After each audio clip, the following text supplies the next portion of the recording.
இப்போ நீ கார் ஆயிடுவ பரவாயில்லையா?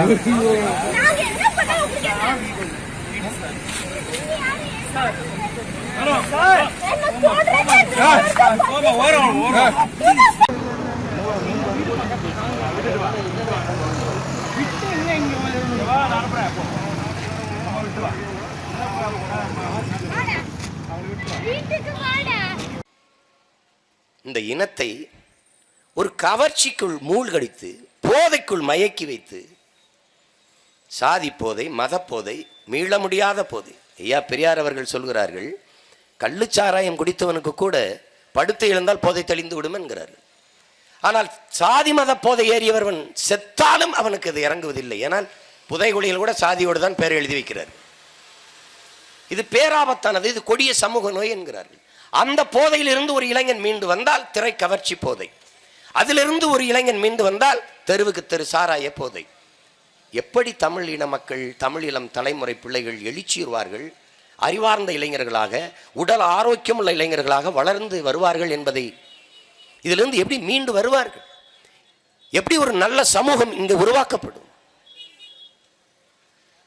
எப்படி ஒரு குற்றம் பிறக்கிறது என்றால், 6 வயது குழந்தையை, ஒரு பச்சை குழந்தையை ஒருவன் கெடுத்து கொள்றான் என்றால் அது காரணம் என்ன? சிந்தனை என்பது சமூகத்தின் விளைச்சல். சமூகம் குற்ற சமூகமாக இருக்கிறது, அதனால அது பிறக்குது. பெற்றோர்கள் காரணம், அவனை படிப்பித்த ஆசிரியர்கள் காரணம், அவனோடு பழகிய நண்பர்கள் காரணம், அவன் உற்றார் உறவினர்கள் காரணம். அப்ப இது எல்லாமே குற்ற சமூகமாக இருக்கிறது. இது காரணம் என்ன? அறிவை வளர்க்கிற கல்வி இல்லை. தெருவுக்கு 2 படிப்பகங்கள் இருந்தால், நூலகங்கள் இருந்தால் படிப்பார்கள். மாசேத்துங் சொல்லுகிறான், சீன புரட்சியாளன், நீங்கள் உங்கள் முன்னோர்களை, அறிவார்ந்த சான்றோர்களை இப்போது சந்திக்க நினைக்கிறீர்களா? நூலகத்திற்கு செல்லுங்கள் என்கிறான். போர்க்களத்தில் துப்பாக்கியை விடவும் வலிமை மிக்க ஆயுதம் புத்தகங்கள் தான் என்கிறான் புரட்சியாளர் லெனின். அண்ணல் காந்தியடிகள் உங்களிடத்தில் 1 கோடி ரூபாயை கொடுத்தால் என்ன செய்வீர்கள் என்றால், நான் உடனடியாக ஒரு நூலகம் கட்டுவேன் என்கிறார். நெல்சன் மண்டேலா, எனக்கு படிக்க நிறைய புத்தகங்களை மட்டும் கொடுத்து விடுங்கள், எத்தனை ஆண்டு வேணாலும் சிறைப்படுத்திக் கொள்ளுங்கள் என்கிறார். பகத்சிங் தூக்கில் போடக்கூடிய கடைசி நொடி வரை லெனின் எழுதிய அரசியும் புரட்சியும் புத்தகத்தை படித்துக் கொண்டு தூக்குக்கு போனான். பேரறிஞர் அண்ணா என்கிற பெருந்தகை புற்றுநோய்க்கு அறுவை சிகிச்சை நாளையில் மருத்துவரிடத்தை ஒரே ஒரு நாள் இந்த அறுவை சிகிச்சை தள்ளி போட முடியாதா, ஏனென்றால் இந்த புத்தகத்தை பாதி படித்து விட்டேன், மீதியும் படித்து முடித்து விடுகிறேன் என்று சொன்னவர். அதனால்தான் அறிஞர் அவர். சுவாசிப்பது போல வாசிப்பது இருக்க வேண்டும் என்கிறார்கள். ஒவ்வொரு புத்தகங்களும் ஒரு விதை என்கிறார் புரட்சி பாவலர். அறிவார்ந்த மக்களே, புரட்சியாளர் அம்பேத்கர் அறிவை தேடி ஓடுங்கள், நாளைய வரலாறு உங்கள் நிழலை தேடி ஓடி வரும் என்கிறார். அப்படி ஒரு அறிவார்ந்த சமூகத்தை படைக்க நினைக்கிற தலைவர்கள், ஆட்சியாளர்கள் தெருவுக்கு தெரு 2 படிப்பகங்களை, நூலகங்களை கட்டி திறந்து வைப்பார்கள். ஆனால் அறிவிலிகளாக, மடையர்களாக, சிந்திக்க திறனற்றவர்களாக, உடல் வலிமையற்றவர்களாக தேசத்தின் பிள்ளைகளை ஆக்க வேண்டும் என்று நினைப்பவர்கள் தான் தெருவுக்கு தெரு 2 மதுக்கடைகளை திறப்பார்கள். இப்போது நிலைமை என்ன? 1890 அரசு பள்ளிகளை, 890 அரசு பள்ளிகளை மூட முயற்சிக்கிற அரசு 815 டாஸ்மார்க் கடைகளை திறக்க முயற்சிக்கிறது. இது எப்படிப்பட்ட சமூகமாக வளர்ந்து போகிறது என்று பாருங்கள்.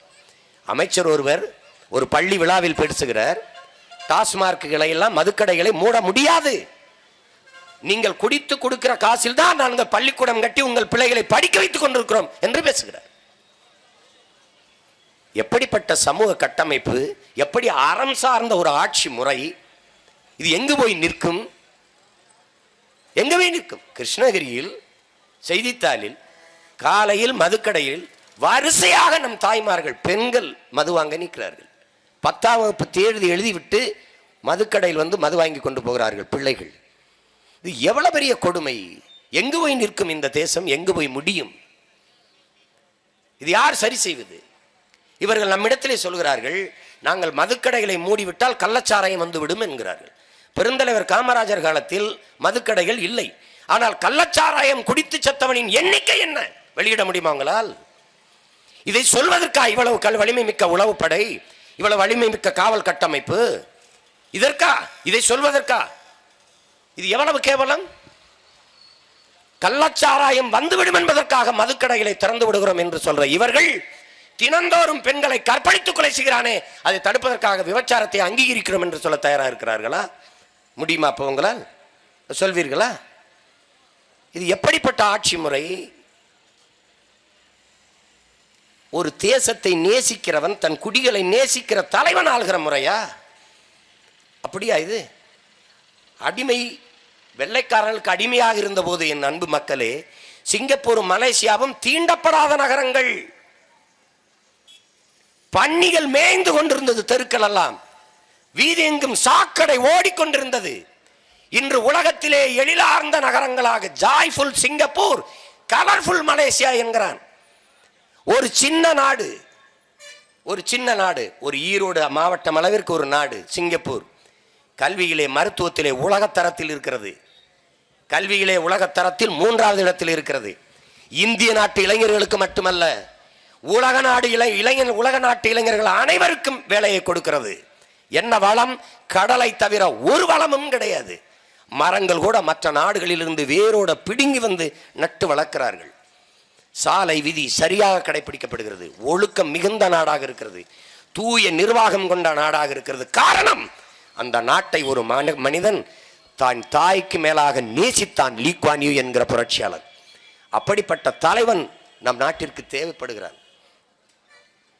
இருந்தார்கள் பெருந்தலைவர் காமராஜர், கக்கன், சிவானந்தம், சிங்காரவேலர், வாவு சிதம்பரனார், பசும்பொன் முத்துராமலிங்க தேவர் போன்ற பெருந்தகைகள், ரெட்டமலை சீனிவாசன், அயோத்திதாச பண்டிதர், மாபெரும் மேதைகள் இந்த மண்ணிலே பிறந்தார்கள். நம் முன்னோர்கள் தன்னலமற்ற உண்மையும் நேர்மையுமாக இந்த மண்ணை மக்களையும் நேசித்து நின்றார்கள்.